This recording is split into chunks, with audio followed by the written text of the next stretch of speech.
Business Center. Now, 2017 in Kenya is an election year, which by most indicators will be dramatic right through the wire. A lot is at stake, and neither the incumbents nor the opposition seem to be relenting in their quest to retain or acquire power.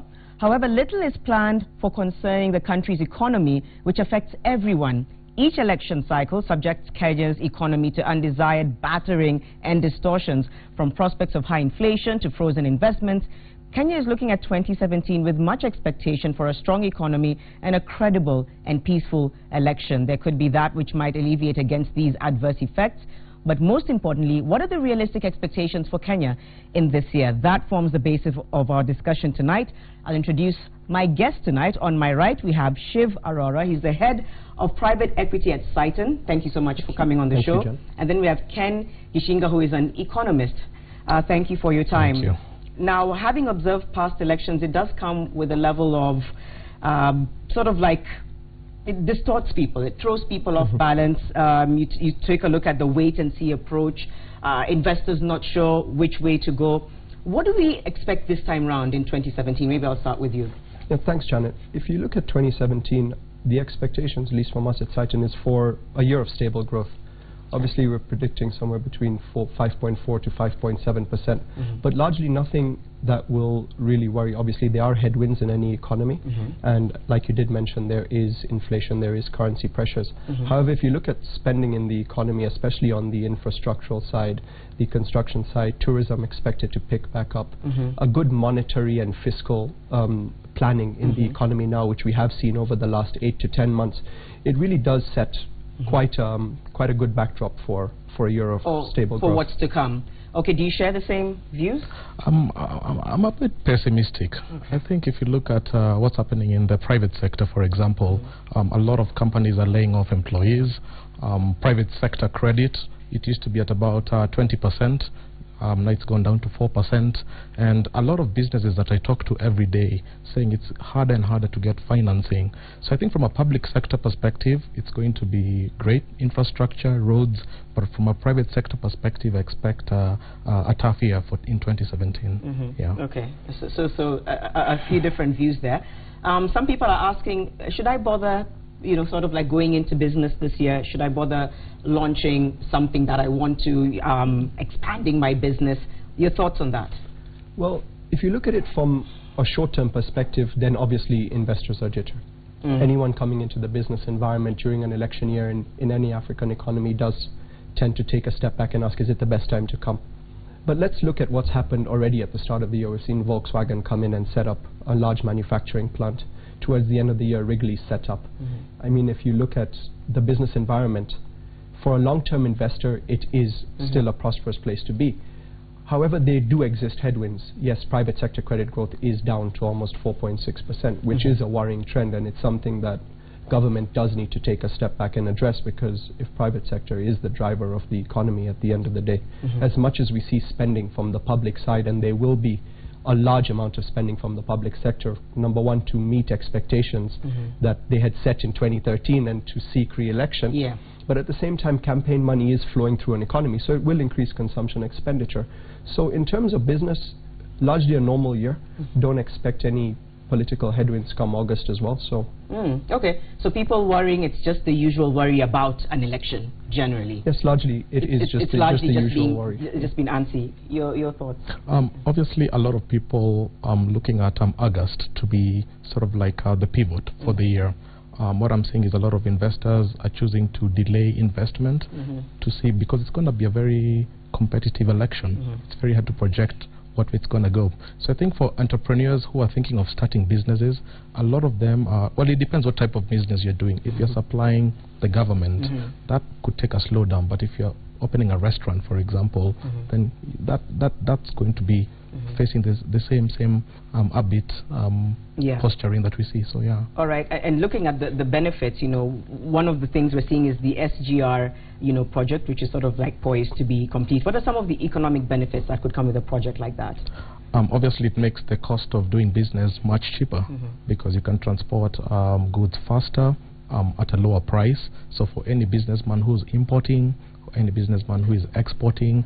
It gives us a regional comparative advantage. So it's great from that perspective. But another thing you have to put in mind is mega infrastructure projects.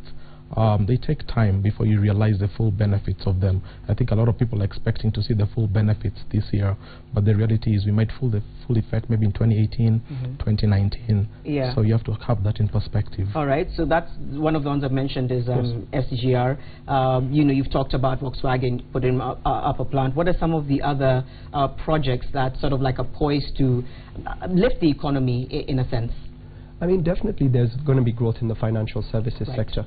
We have seen it throughout the years. There's no reason for it to slow down now. Financial penetration is going to drive the economy, especially tourism. There has been a pickup. Obviously, come August 2017, there will be some ANSI tourists.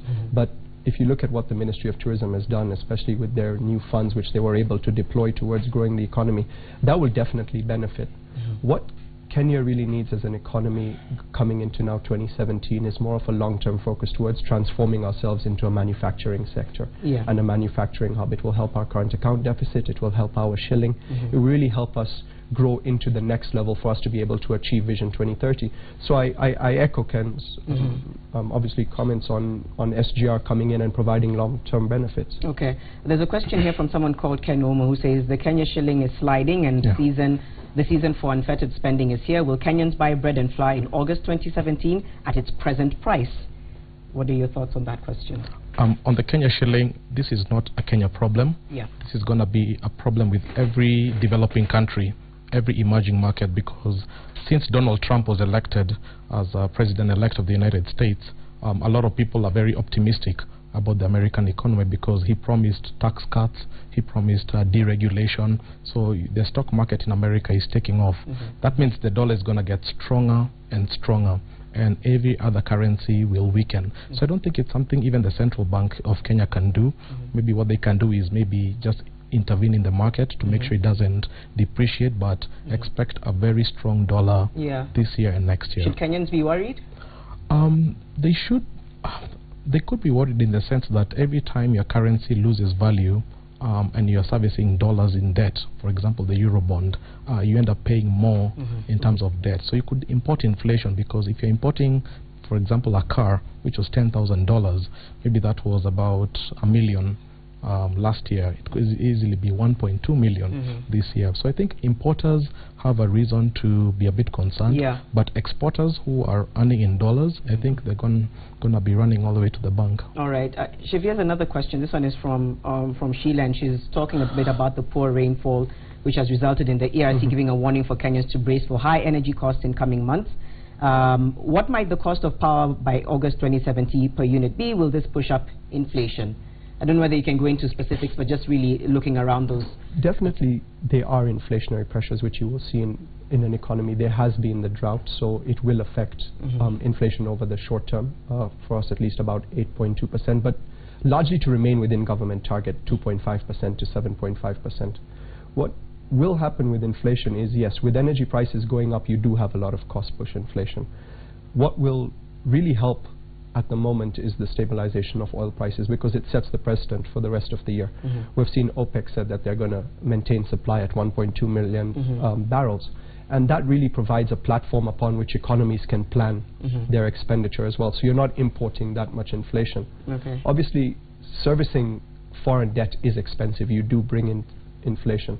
But the Kenya government at the moment is finding it very easy to raise money locally.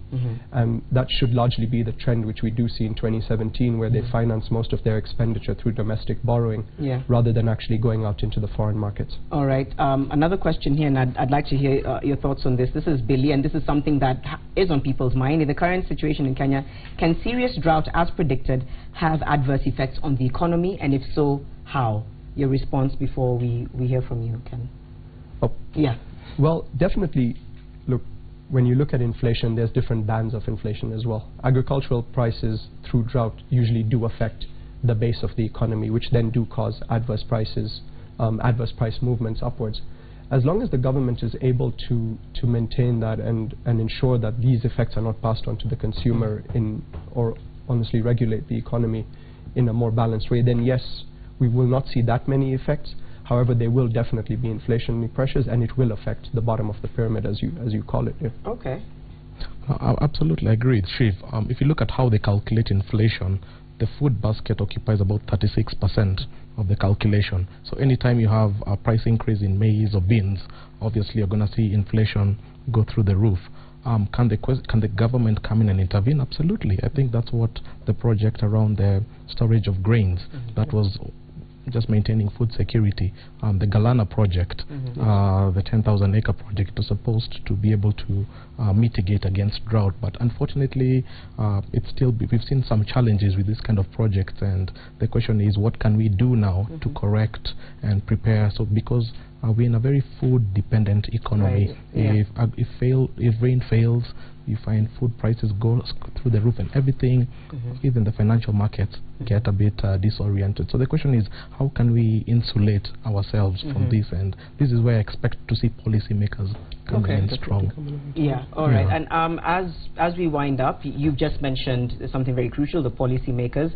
And like I said at the beginning of this, Kenyans are very jittery. There's a lot of uncertainty, whether it means going into investment or, the price of food, the price of fuel, the pending drought, everything combined. What would you want to see or hear policymakers say to Kenyans just to put them at ease when their expectations are, all over the place right now? I'd say Kenya is a very promising economy. We are very well diversified. We have a very young, talented labor force, extremely innovative, great infrastructure. For me, the policymakers need to look at things like last year's legislation on the interest rate caps. I think we need to go back to that debate and see, was that the right decision? Because my feeling is we expected interest rates to come down on loans, but the reality, if you talk to any business that's applying for loans, is many of them can't access funding because banks would rather buy government securities or lend to big corporates than to give to the ordinary SME. So I think we need to rethink that, because without access to credit, a lot of the SMEs, which are the drivers of this economy, are going to have a far harder time. And I think policymakers, because we are a free market, and we've always been a free market, and the credit markets are no different. At some point we have to go back to the willing buyer, willing seller model, and that's, I think, my only advice here. All right, thank you for your thoughts. What about you, Shiv, on the same? Definitely with policymakers coming into any election year, no one really wants to make any decisions that are really going to impact the economy or really shake things up before a policy year. So I mean, at SAITO, we've taken the view something like MPC rate will be maintained throughout the year. You obviously can't go and reduce it because of the inflationary pressures, and obviously just to point out lower private sector credit. But policymakers at this point in time really need to focus on their development agendas into 2017 and obviously going forward. It's something that the economy would want to hear. How are we creating more jobs? How are we growing the economy? How are we improving standards of living? So that will provide a level of comfort to investors, obviously, going into 2017. And